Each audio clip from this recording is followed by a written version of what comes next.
नाम मेरा नंदन दास है। हम वृंदावन से हैं। वृंदावन में आश्रम है। समाज के लिए ये देना चाहते हैं कि पहले तो हमारी बहन बेटी आगे बढ़ना चाहिए, उनको शिक्षा मिलनी चाहिए। जो समाज के लोगों दीन दुखियों के लिए शिक्षा मिलनी चाहिए, आगे बढ़ना चाहिए। जब तक बच्चे पढ़ेंगे नहीं तो समाज आगे नहीं बढ़ सकती है। तो जब समाज में बच्चे पढ़ेंगे लिखेंगे तो आगे जा कर के कुछ विकास होगा बच्चों का। सबसे समाज का मामला ये आता है कि जब पढ़ाई लिखाई नहीं होती तो आगे कभी नहीं बढ़ सकती।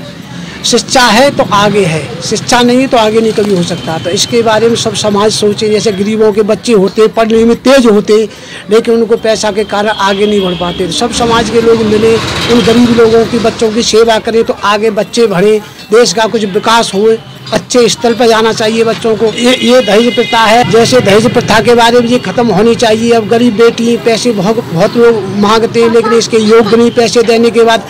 तो ये हमारा है कि ये दहेज प्रथा पे जा करके कम से कम हो जाना चाहिए। दहेज प्रथा बिल्कुल खत्म होना चाहिए। जो दहेज प्रथा लोग मांगते हैं तो उनके ऊपर के समाज के लोग इकट्ठे हों, उनके कुछ कार्रवाई करें, थोड़ा कम करें इसको, तो हमारे देश का उद्धार हो जाएगा। गरीब बेटियों के लिए लाभ हो जाएगा।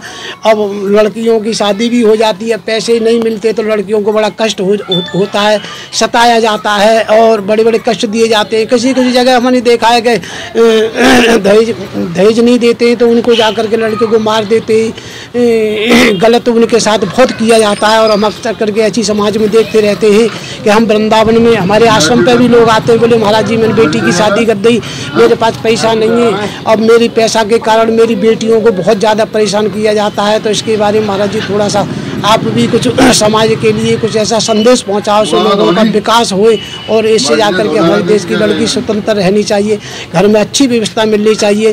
तो इस तरह से बेटी दुखी होती है तो कितना माँ बाप को बहुत बड़ा कष्ट होता है। हम वृंदावन से ही, वृंदावन में परिक्रमा मार्ग में हमारा आश्रम है। हमारा आश्रम तो हनुमान आश्रम के नाम से है परिक्रमा मार्ग में। और ये यहाँ श्याम कुटी है और यहाँ ये तुलसी वन है और एक मूरकुटी आश्रम है। ये यहाँ परिक्रमा में हमारा आश्रम है। हम ये देख रहे हैं कि हमारा समाज धर्म में हमको उलझा रखा है और उलझा करके हम ये नहीं सोच पाते हैं कि हमारा क्या कर्तव्य है, क्या हमें करना चाहिए। जो दूसरे कहते हैं उसी के पीछे हम चलना शुरू कर देते हैं। ये नहीं सोचते हैं कि हमारा हित कहाँ है। आज तक सदियों से ऐसा होता आया है कि लोग जो चतुर लोग हैं जो हमें धर्म का विलप दे करके और हमारा नाजायज शोषण करते हैं और हमेशा हम हर क्षेत्र में पीछे रह जाते हैं, जबकि धनगर समाज में भी प्रतिभाएं कम नहीं हैं।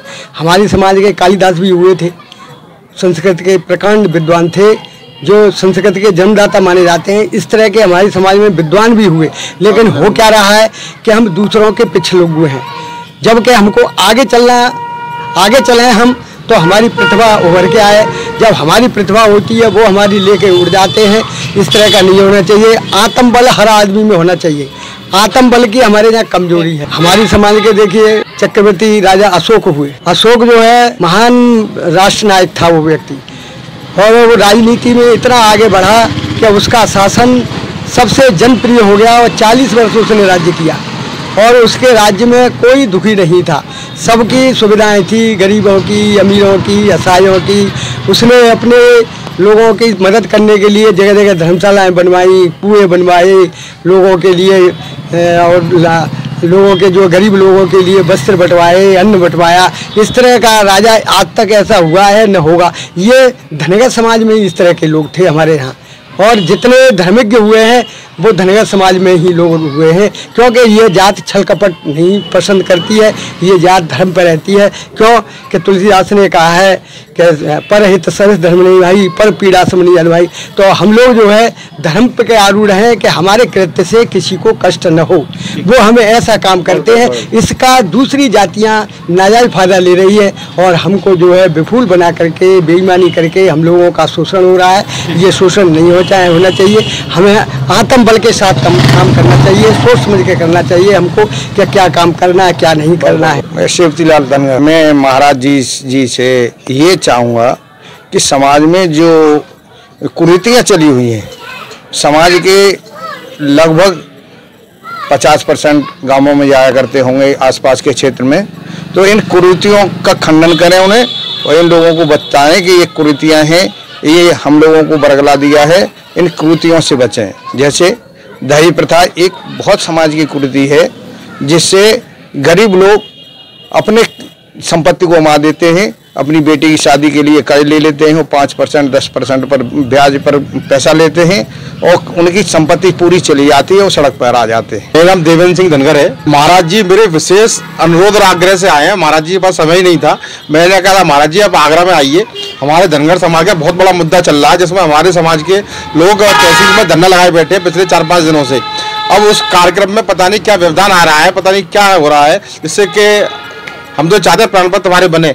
तो मैंने शासन प्रशासन और जिन हमारे समाज के भी जिन नेताओं की या सामाजिक लोगों की बुद्धि खराब है, उन सब लोगों की बुद्धि की शुद्धि के लिए हवन कराया मैंने आज इनके अपने घर पर कराया है, जिससे कि इनकी बुद्धि शुद्ध हो जाए और ईश्वर ने चाहा कि बुद्धि शुद्ध हो जाएगी या शाम तक हो सकता है, कल या परसों तो एक हो जाएंगे। भारतीय बाल विद्या भवन स्कूल अपोजिट शिल्पग्राम गंगा विहार कॉलोनी आगरा। प्ले ग्रुप से 8th क्लास तक सभी एयर क्लास रूम की सुविधा, जहां CCTV camera, fire alarm, auto alarm system, thumbprint system के साथ ही वेल क्वालिफाइड टीचर्स के द्वारा टीचिंग की सुविधा। इसके साथ ही नर्सरी व केजी क्लास के लिए प्लेवे मेथड की सुविधा। हमारे यहाँ पढ़ाई के साथ साथ बच्चों के लिए आधुनिक प्रशिक्षण, computer, dance, drawing, English speaking के साथ ही एक्स्ट्रा करिकुलर एक्टिविटीज, बच्चों के लिए साफ सुथरा वातावरण व शुद्ध पेयजल की व्यवस्था, साथ ही बच्चों को लाने व ले जाने के लिए बस की सुविधा। प्रवेश प्रारंभ आज ही चले आइए भारतीय बाल विद्या भवन स्कूल। हमारा पता है अपोजिट शिल्पग्राम गंगा विहार कॉलोनी आगरा। मोबाइल नंबर 9953737799 और 8630624252।